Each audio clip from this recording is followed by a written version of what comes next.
Welcome everyone to Wrasslin Raw!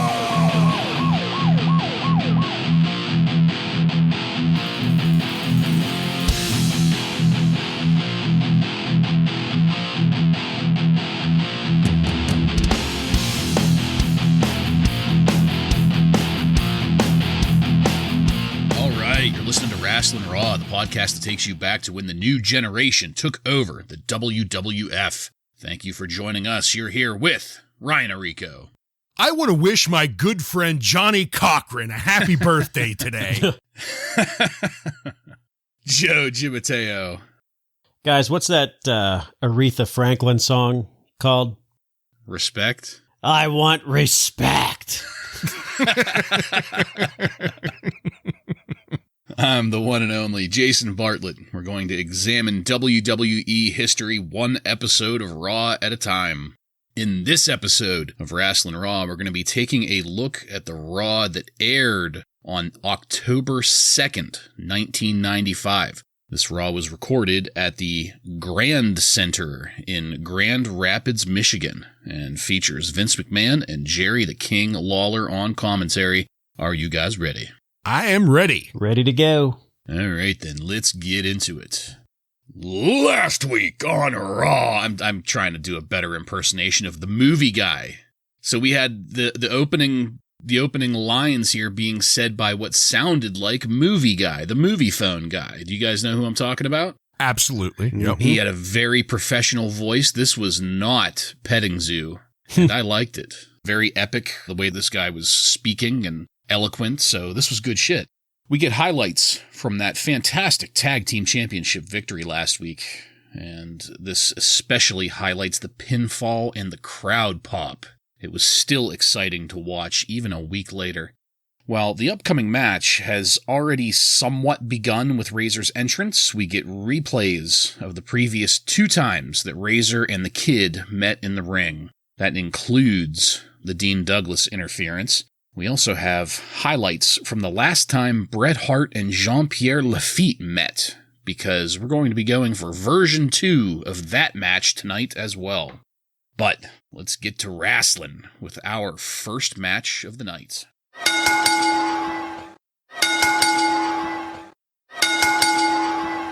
Razor Ramon defeats the 1-2-3 Kid by pinfall in 2 minutes and 56 seconds, or 6 minutes and 36 seconds, or 8 minutes and 20 seconds, depending on how you want to look at it, and we will explain that here shortly. Or all three. Yeah. We'll explain it in the podcast after the podcast.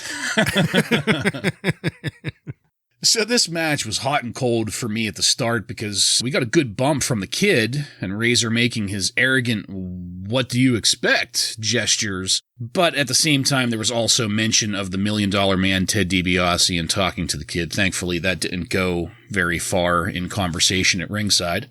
But once the story in the ring started, I was engaged. This match started really well.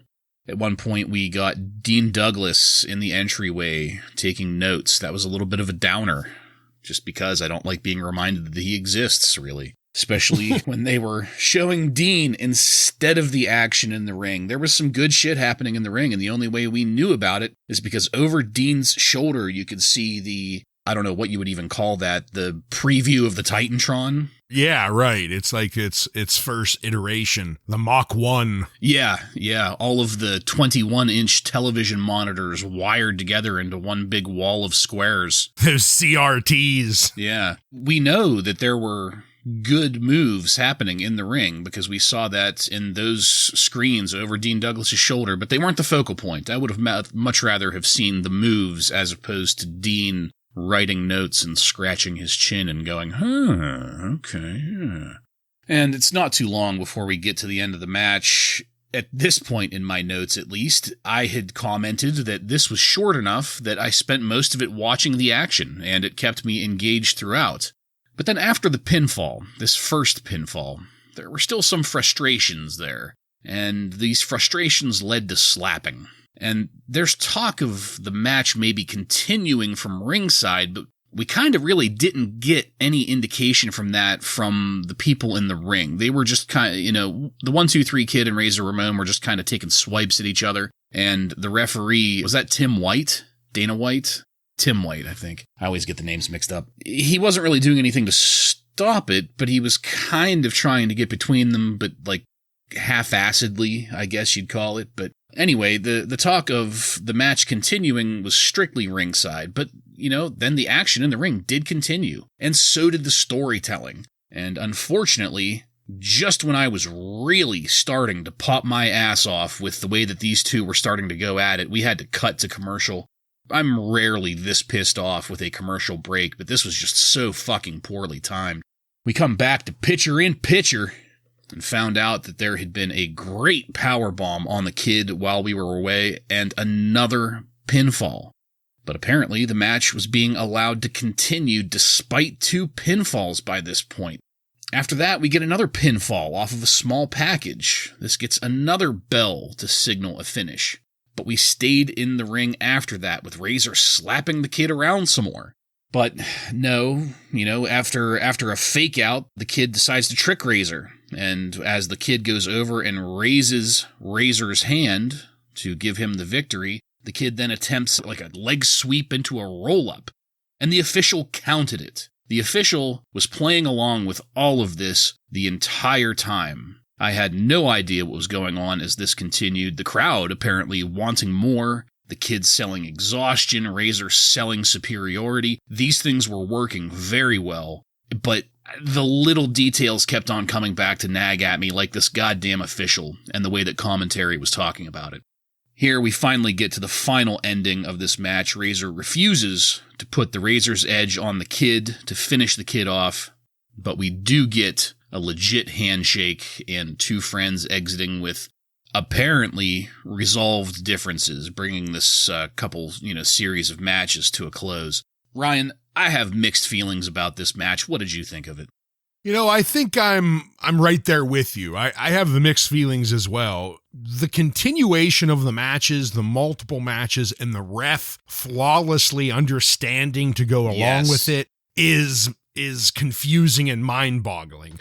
But the actual action in the ring and the storytelling between the two was really good. So I'm with you there. I'm kind of torn between the two here, in the one aspect that it didn't make any sense and was kind of a stupid concept, but these two guys made it work. All 3 of these matches, or one of the matches, or whatever the fuck you want to call it, they worked. There was a couple great combos at the beginning with the Kid throwing Razor into the corners, and he's doing like a combination of kicks and then roundhouse and then tosses him to the next corner. That stuff was all good. Then Dean Douglas comes out taking notes. Definitely the low light of this match because, how could it not be? Not only do we see Dean Douglas, this, I don't want to say piece of shit, because we do know he goes on to be a good wrestler and do great things, but right now he has a dumb gimmick and his last match that we saw wasn't great.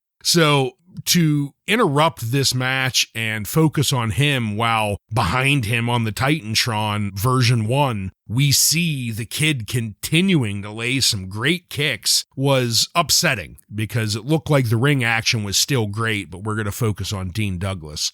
That is pretty much the end of the Kid's offensive, because once Razor takes over with that hard-looking clothesline for the first 1, 2, 3, he just manhandles the Kid pretty much from that point on. And I completely agree.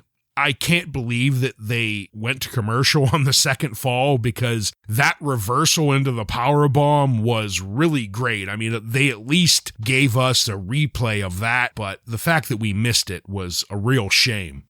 And then we have the third match as Razor just continues to beat up on the Kid, and then they finally make up and we get our friendship back. So, yeah, definitely a little bit confusing on what's actually happening, but the ring work here was really great, so I had a good time. I'm writing piece of shit on my chalkboard right now.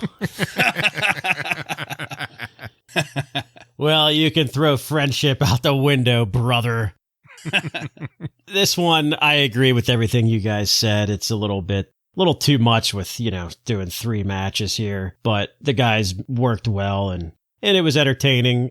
Razor chants through the crowd, so it seems like they were kind of behind him more than the kid. When I first saw this, I was surprised at the quick match, and then I'm like, oh wait, they're just gonna have another match, okay? And I started the show with the respect line because Vince must have said that about 1,000 times during this match. He just wants respect. I don't know. I mean, as far as the story goes, I like both of these guys as baby faces right now, but obviously one of them is going to turn heel at some point. I feel like that's where they're going with it. Can't say I'm looking forward to it, but they've done a good job so far.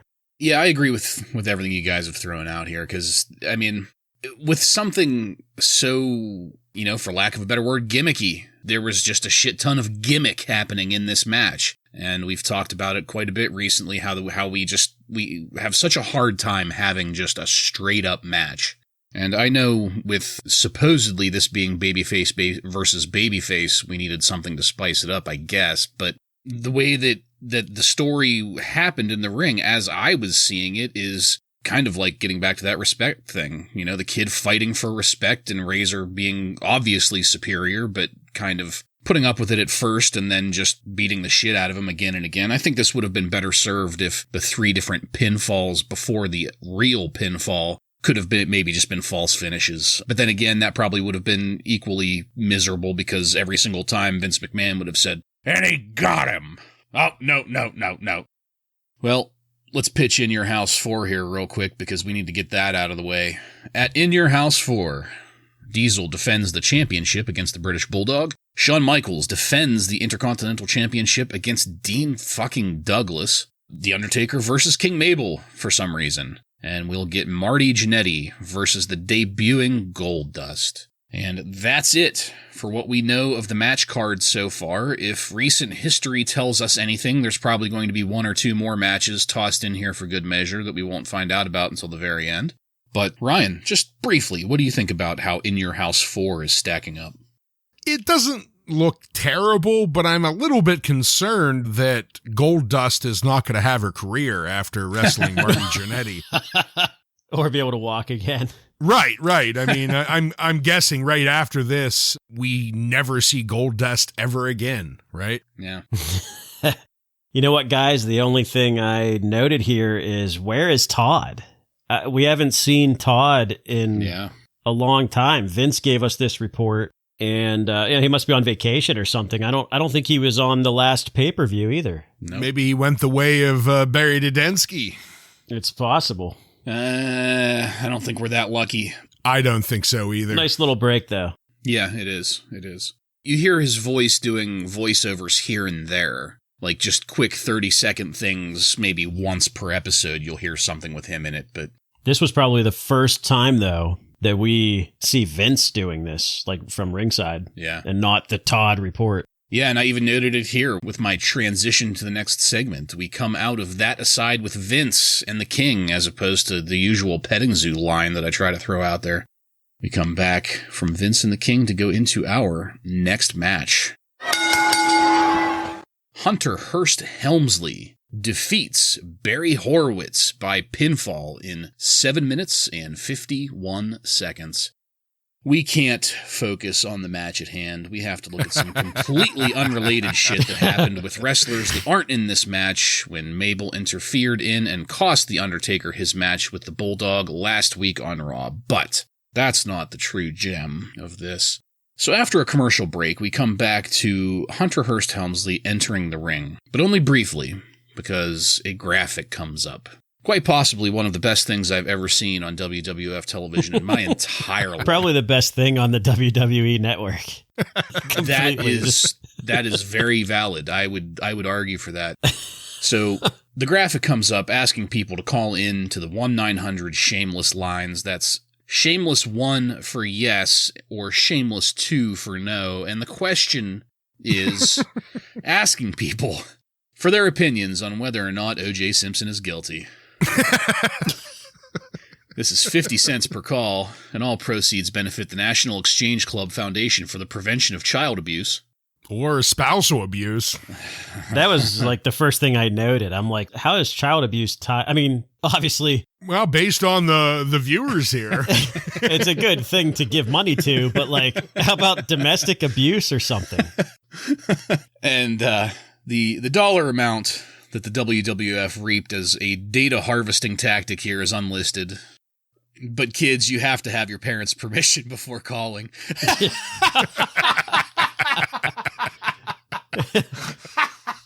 Because, there's 12-year-olds. There's 12-year-olds that want to weigh in on the O.J. Simpson verdict.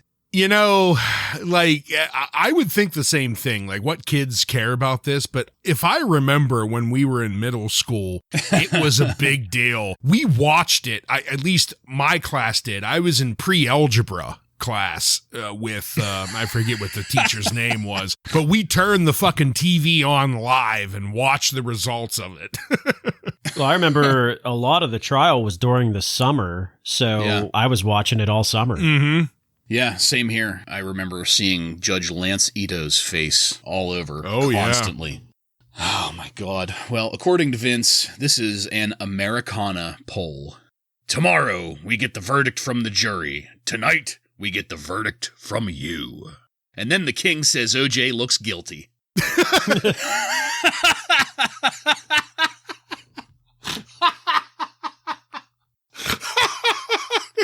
He just says he looks guilty.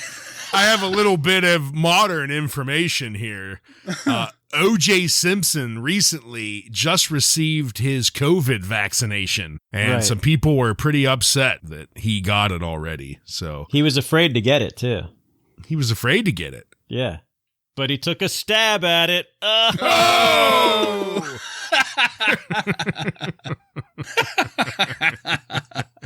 Oh, man. Well, yeah, I mean, we should just close the show on that. Yeah, that was quite possibly, at the very least, I think we can all agree that this is the best thing that happened in 1995. Yeah. Yeah, okay. Back in the ring. There was a match. There was actual wrestling going on here. Back in the ring, the match gets started, and goddamn, even the first series within 30 seconds was great. The work and selling was immaculate here. I had to make a special note. Hunter's drop knees looked great. I don't know what it is, the way that he executes them, it really looks like he's about to smear somebody's brains against the mat. But I mean, all of this looked great. I'm just picking out one particular thing that jumped out to me, but there wasn't anything that was bad about any of this match. What do you mean, happy birthday, Johnny Cochran? Jeez. Because obviously the king is in the corner of OJ here for some of this, whenever he's not saying that he fucking looks guilty. The king says something about happy birthday to his good pal Johnny Cochran, which Vince takes quite a bit of offense to. During the selling here, the action in the ring, Barry Horowitz is screaming bloody murder. This was a fantastic match for selling on both parts. I mean, the work was great too, but the selling here... Pun intended there, right? Screaming bloody murder.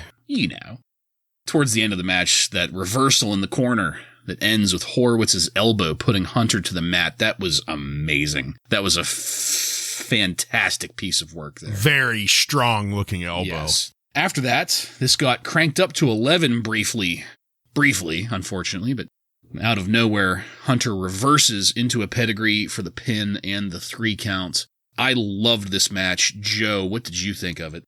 Well, first on the OJ stuff, I have to comment on that. It is funny as hell. It's definitely the funniest thing I've seen since we started this, but what a fucking lowbrow thing to do. I mean, man, we're talking about a double murder, like people's families were just torn from this, and we're going to just try to make money off of it and then say we're going to give it away, but it's just, it's bad all around. But in the parlance of the times, this trial was everywhere. Oh, yeah. I mean, I'm not sure there wasn't a McDonald's game about it. You know what I mean? Like, it was just fucking everywhere back then. Yeah, still pretty horrible, though. Agreed. And it has nothing to do with wrestling. But anyway, the match, I loved it. I loved this match a lot. Probably my favorite Barry Horowitz match so far. Yeah.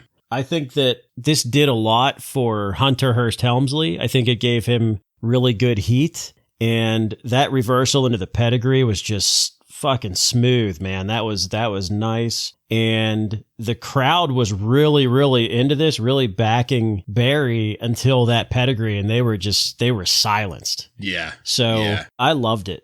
Complete agreement here. This was a fantastic match. I mean, obviously the OJ stuff at the beginning, but once we get into the match, it almost stole the show, this match, because like the ring work and selling, like you said, Bartlett, the selling between these two was just another level. In the ring, Hunter, he's laying these great-looking forearm uppercuts in the corner, and then the crowd is just cheering for Barry, How great is that, to have this once jobber, just a few months ago jobber, and today we have the crowd on their feet cheering for him. That is something great. Yeah. We also learned that the WWF in New York City is putting on some type of charity event and that they invited the Pope to attend. But they're hoping he can adjust his schedule and show up, so it sounds like he has not accepted the invitation. We also found out, I don't know if either of you guys heard this little quick line out of Vince, but a little bit of confirmation that Hakushi has indeed turned babyface. Yeah. We learn that Barry Horowitz is helping Hakushi learn the American way. So that is Hakushi's transition to babyface. Back to the match, though, all in all, just absolutely fantastic match that I had a great time watching. Yeah, completely agreed. And something that I was holding on to here just to see if either of you guys mentioned it, but did you notice that, it was kind of hard to pick out, admittedly, because the crowd was popping for the majority of this match in every way possible, for everything going on. But there was an especially good pop for Barry Horowitz patting himself on the back. Did you guys notice that? Yeah. So we have this gimmick that he has created himself. It's a simple gimmick. It's nothing too crazy, nothing too special. It's not an occupational gimmick. It's something that the crowd obviously loves and enjoys and was maybe even expecting. But damn it, we're going to stick with Hava Nagila. We're going to stick with the Poindexter look. We're going to stick with all of this shit. And you don't have to. He just needs to be Barry Horowitz. Yep, and pat himself on the back once per match. And my question is like, why does Poindexter also lend itself to come out to Jewish song? Yeah, I don't know. That's a really great question. Yeah, and Barry Horowitz by himself, you could almost say he's like this is no comparison at all, but like you could almost say it's a very, very poor man's version of a Dusty Rhodes. Like he's just just a common man. Yeah, the common man. I don't know. It's definitely confusing. Yeah. Well, I don't know. With a name like Horowitz, he has to be some kind of Hava Nagila dancing gimmick, right? If someone's name is like Di Lorenzo, does he have to come out to the most stereotypical Italian sounding song? That's Amore. Yeah, right. No, it's a great point, and that's why I wanted to bring it up, because it seems that, and we always hear from, especially Pritchard on Something to Wrestle, but, a lot of different people that have worked in the WWF about getting yourself over. You get the opportunity, you get the stage time, or ring time, I guess, in this case, and it's up to you to get yourself over. And here we've got Barry Horowitz with his own thing, doing his own personal thing, getting himself over, but no, fuck you, Hava Nagila. Put the pocket protector in, yeah, and head out there and don't pat yourself anymore. Yeah. All right. Well, a true tragedy, because this is the American dream. Getting back to that Dusty Rhodes thing, this is the American dream in action. He's doing it, he's making it work, and yet he's also chained to the fucking radiator. All right. Still to come. Here in our episode, we have replays of old matches and video clips of old matches as we try to continue cashing in on stuff that happened. But even that doesn't last more than a couple seconds after the Hunter Hearst Helmsley Barry Horowitz match, because then we go straight into our next match. PG-13. This is JC Ice and Wolfie D defeat Al Brown and Sonny Rogers by pinfall in 4 minutes and 44 seconds. And Sonny Rogers is our jobber of the week. Take it, Ryan. Thank you, Jason. Sonny Rogers is this week's jobber. For someone that wrestled over 30 years, there is a surprisingly little information about Sonny outside of his impressive list of matches. Sonny was born in Chicago, Illinois, and was trained by Bob Saber and Kelvin Clayton.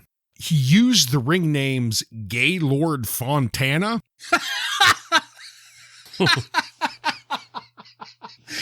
I'm sorry, that's just especially terrible. Like, that's horrible. And Sonny Rogers. He also acquired the nickname Mr. TV Guide.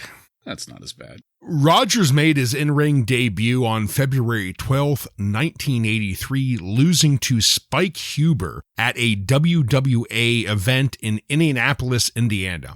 After his first match, Sonny began working in the Minneapolis, Minnesota-based promotion AWA, where he would stay for the next 3 years. On June 23rd, 1986, Sonny made his WWF debut, losing to the One-Man Gang at a taping of WWF Superstars. This started a long career for Sonny at the WWF, staying with the company for 11 years. During those 11 years, Rogers just kept his head down and jobbed.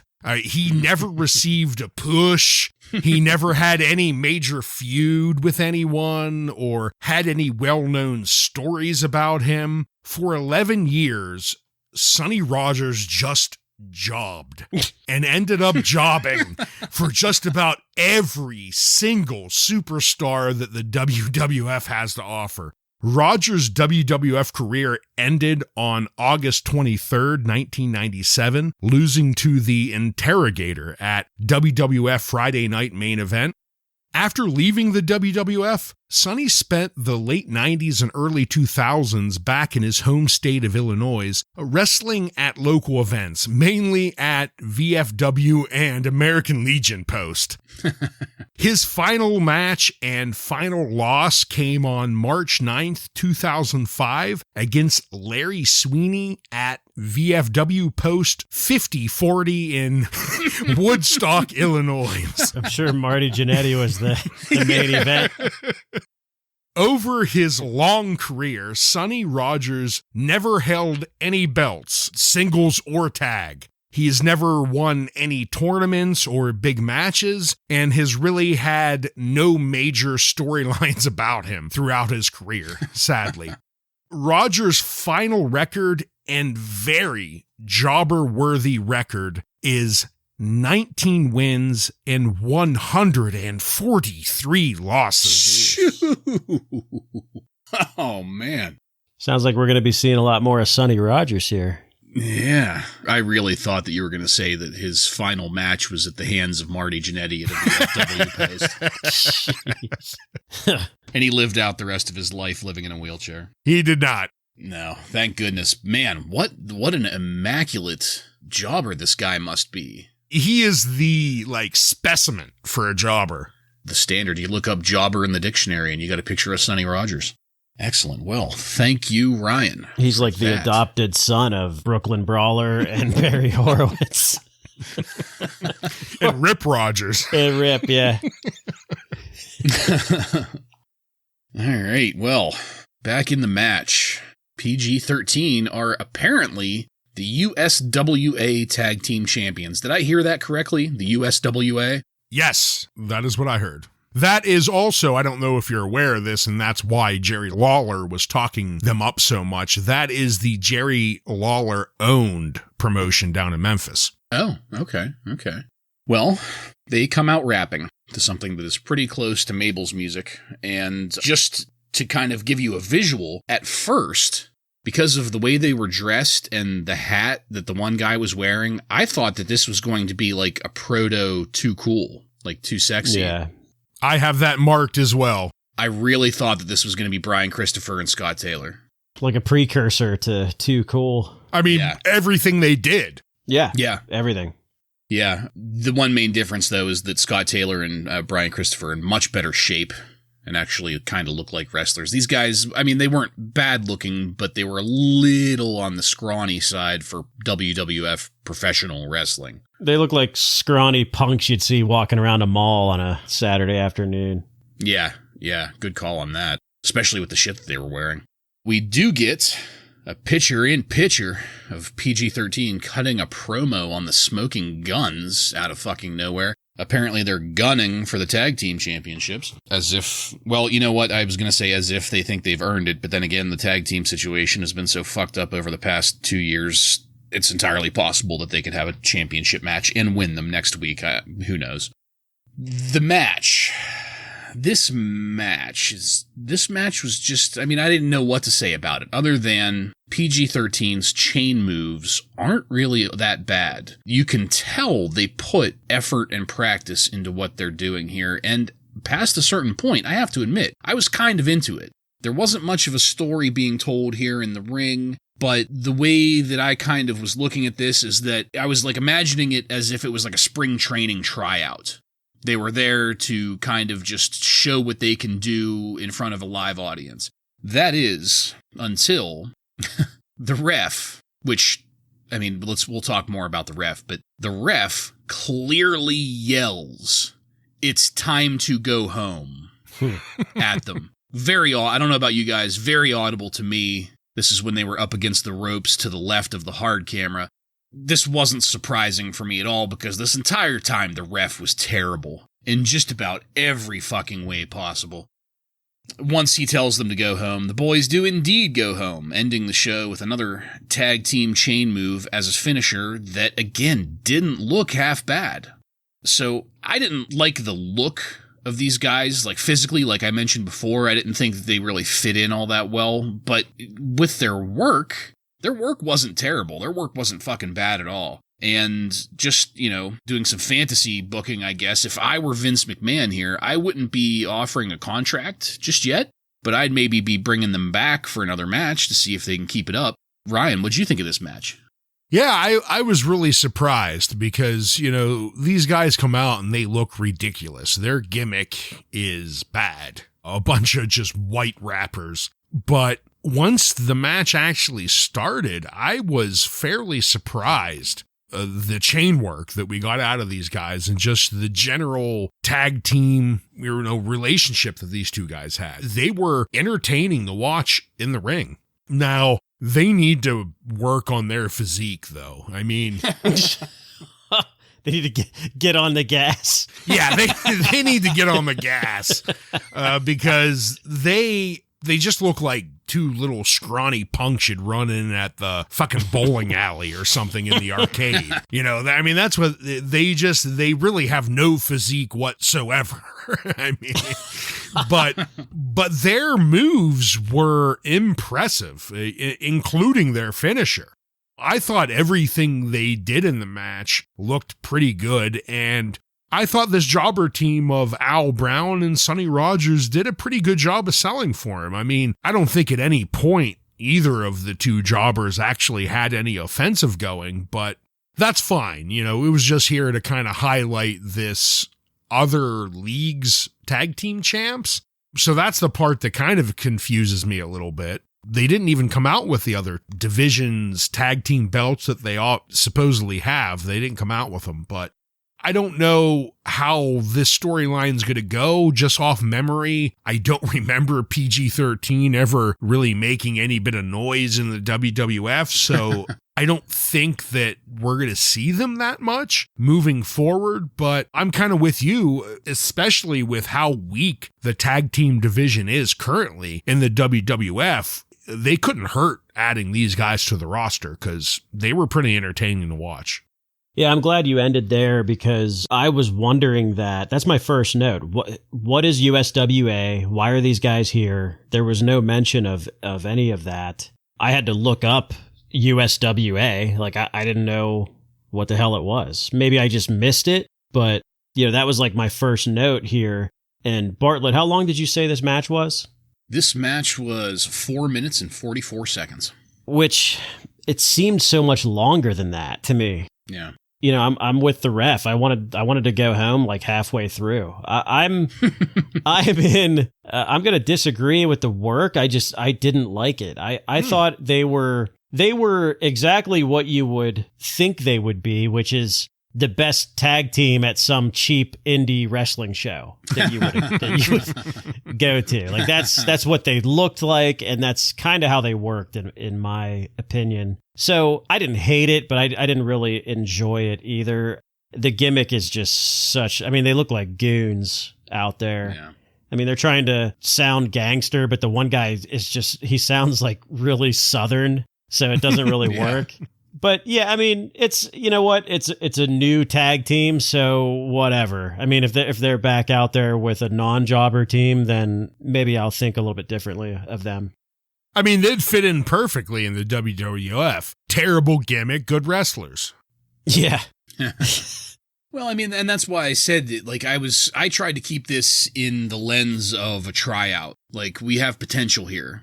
Sure. I don't know if there was a developmental. I mean, I know at some point Smoky Mountain was kind of a developmental-ish. Like they would recruit people from Smoky Mountain here and there, but we don't know. Like that's the problem. Like they're just there, true. And we don't know why. Vince doesn't tell us why. Get on the gas, pal.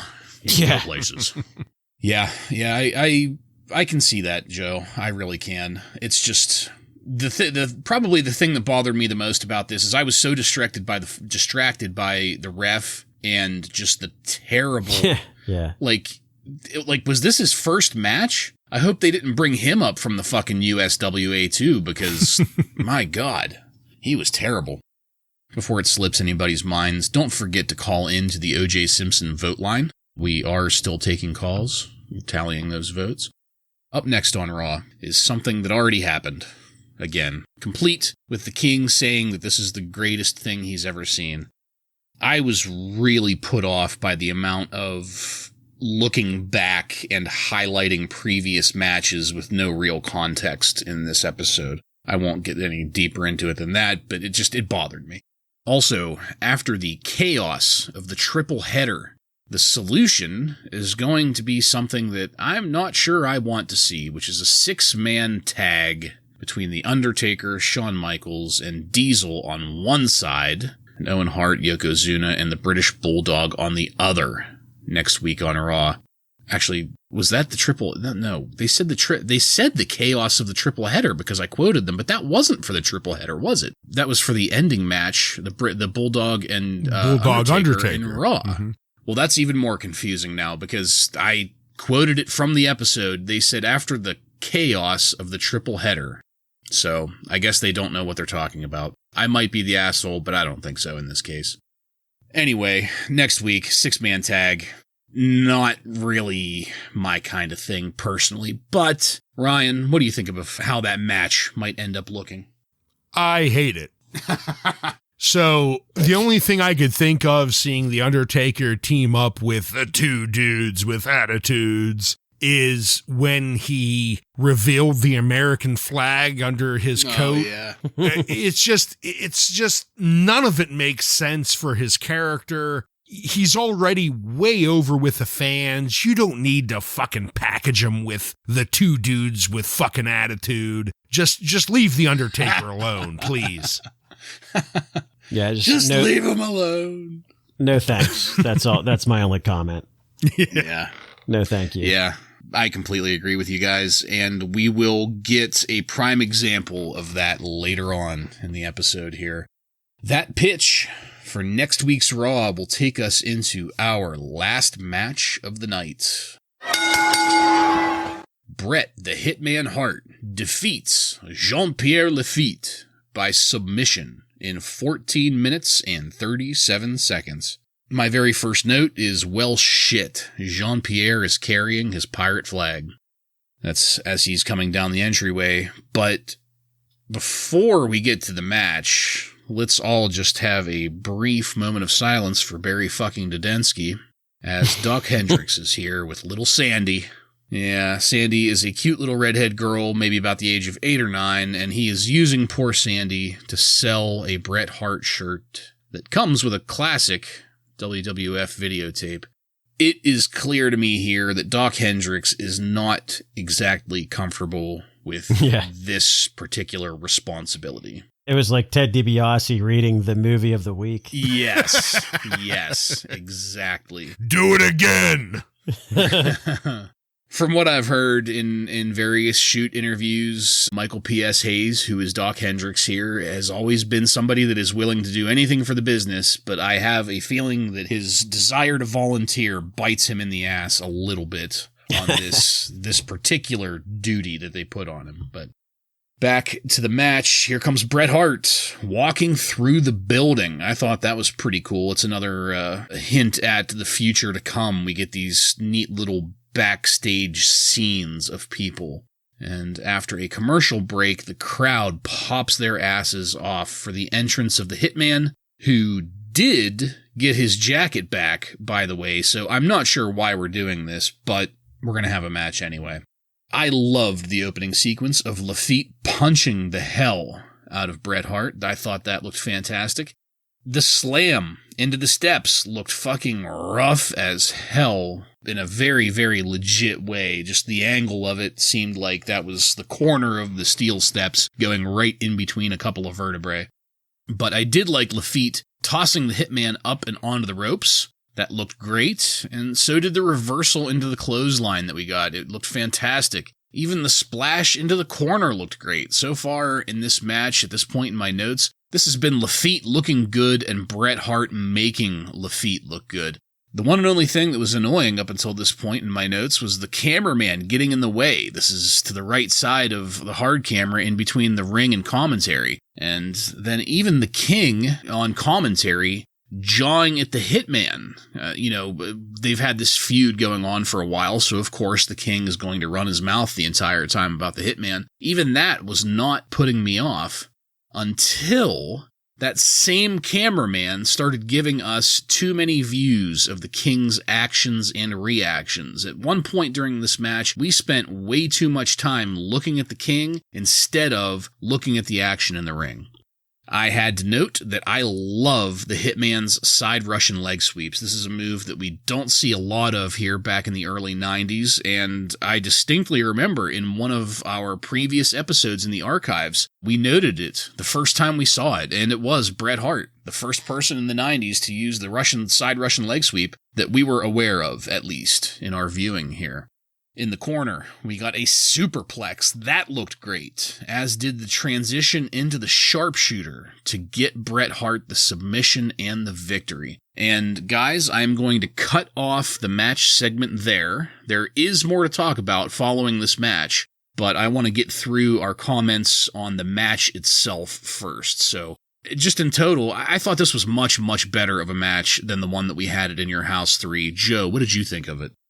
That the superplex from the top rope was nice. And Pierre, he looks like he's a fucking load, man. Like that couldn't have been easy to pull off. Pierre just works so great as a heel, and I really hate that he's a pirate right now. Like it sucks. Yeah. And he's beating on Bret when he's on offense, then he just stares at the crowd. He's good, and it's a shame. The thing that really pissed me off more in this match was Vince McMahon. For some reason, he was just getting on my nerves all night. And then this was just like, kept doing the 1, 2, 3. He got him like 100 times in this match. Bret throwing Pierre into the steps, and he's calling that a devastating maneuver twice.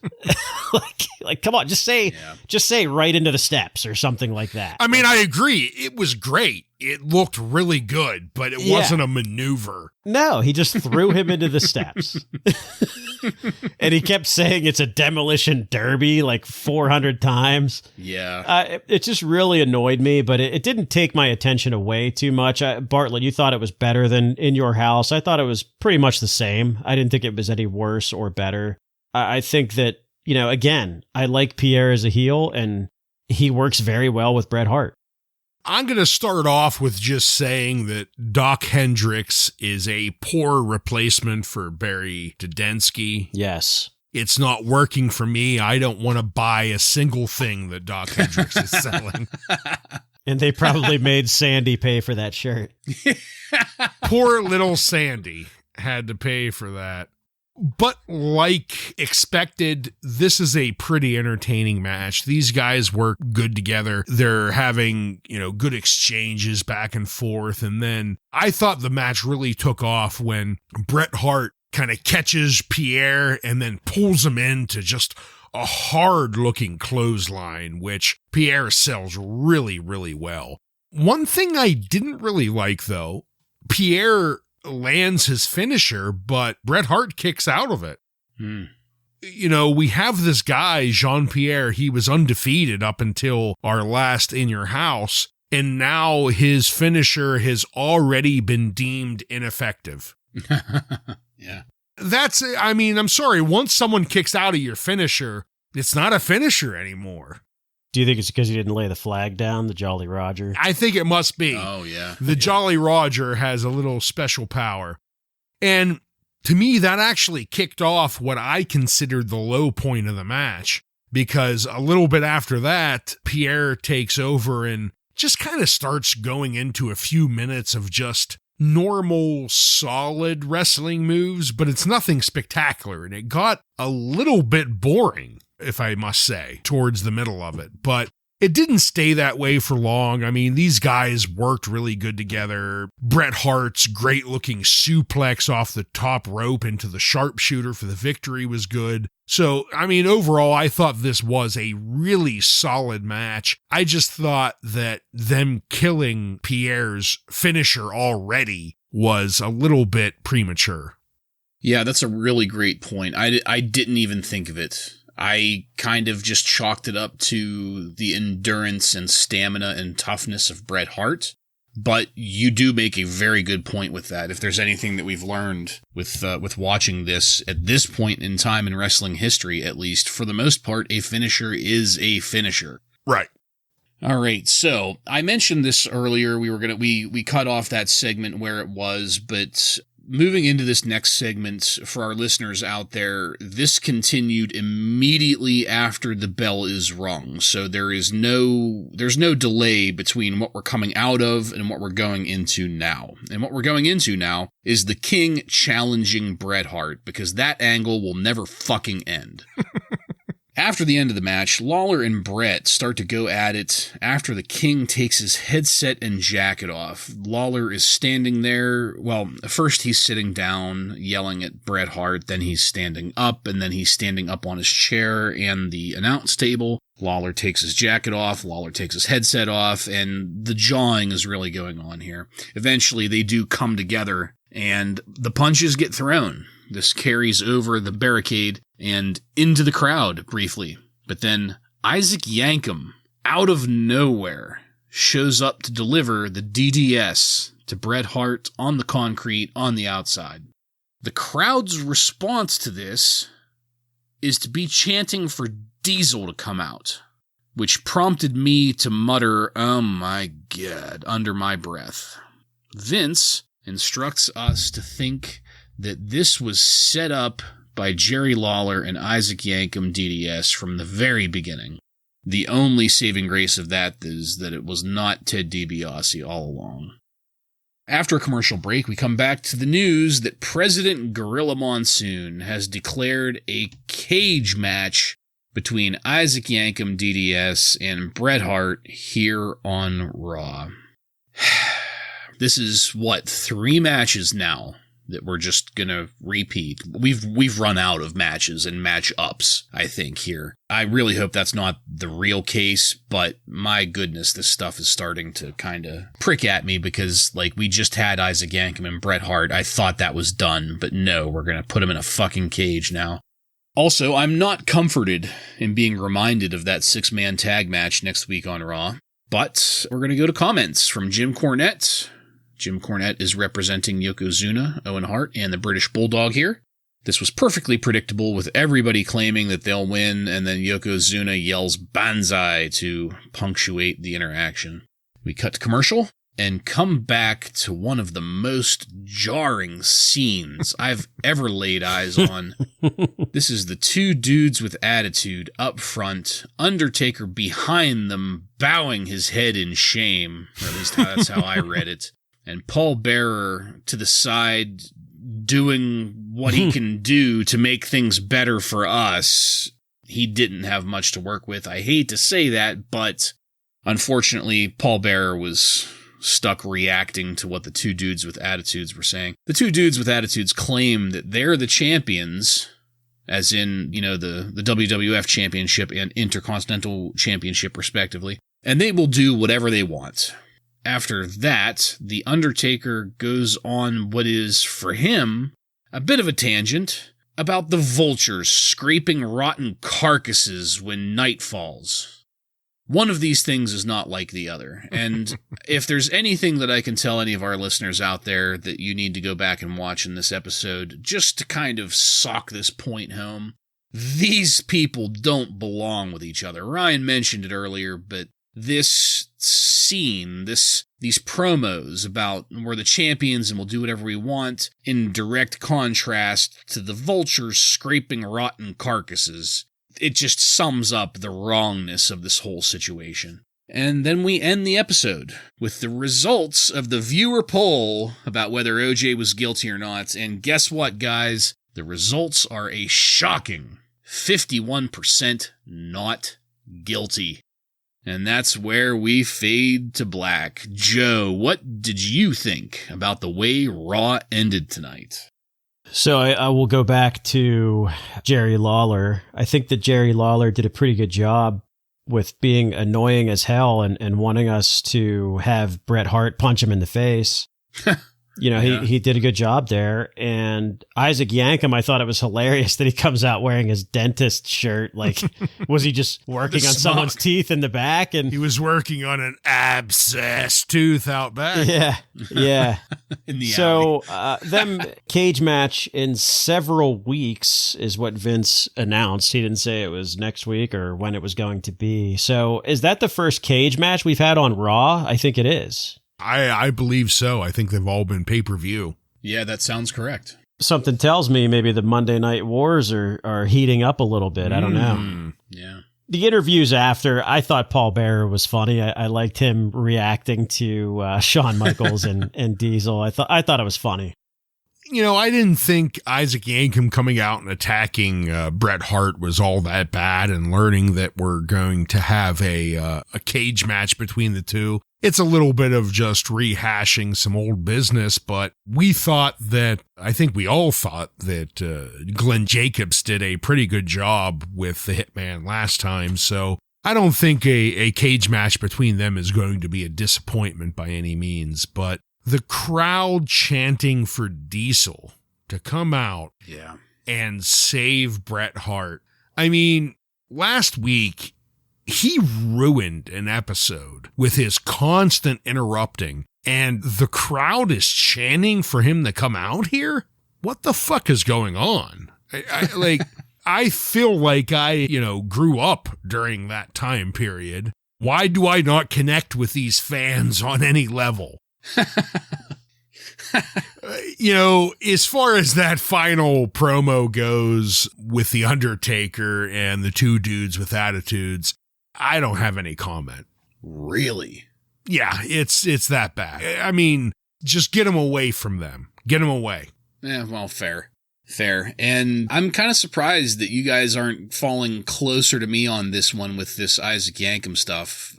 The story was stale when it was going on, and now it continues to get staler. The story is bad, but the ring work wasn't, so... You are right. I will totally give you that. Well, there's unfinished business. I mean, they fucking hung him up in the ropes. Yeah, they hung him up in the ropes, and he wants revenge. I don't know. It's not that terrible to me, but the Jerry Lawler stuff is getting tiresome at this point. Definitely. All right. And like I said, that's where we ended our episode. So we're going to kick it now to highlights and lowlights.